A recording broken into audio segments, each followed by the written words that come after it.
নোবেলজয়ী অর্থনীতিবিদ অধ্যাপক ডক্টর মোহাম্মদ ইউনূসের নেতৃত্বে অন্তর্বর্তীকালীন সরকারের ১৭ জনের নাম ঘোষণা করা হয়েছে।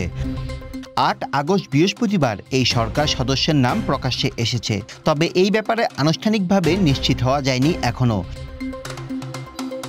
এতে প্রধান উপদেষ্টা হিসেবে রয়েছেন শান্তিতে নোবেলজয়ী ডক্টর মোহাম্মদ ইউনূস।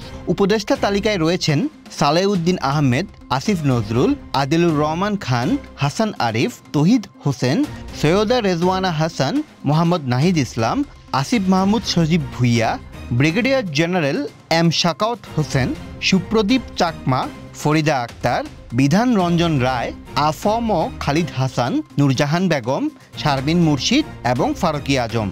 এর আগে দুপুর ২টা ১১ মিনিটে ডক্টর ইউনূসকে বহনকারী ফ্লাইটটি হজরত শাহজালাল আন্তর্জাতিক বিমানবন্দরে অবতরণ করে। এ সময় বিমানবন্দরে ডক্টর ইউনূসকে স্বাগত জানান সেনাবাহিনী প্রধান জেনারেল ওয়াকারুজ্জামান সহ ৩ বাহিনীর প্রধান, বৈষম্য বিরোধী ছাত্র আন্দোলনের সমন্বয়করা, নির্বাচন পর্যবেক্ষণকারী, ব্রতির প্রধান নির্বাহী কর্মকর্তা শারমিন মুর্শিদ ও সুশীল সমাজের প্রতিনিধিরা।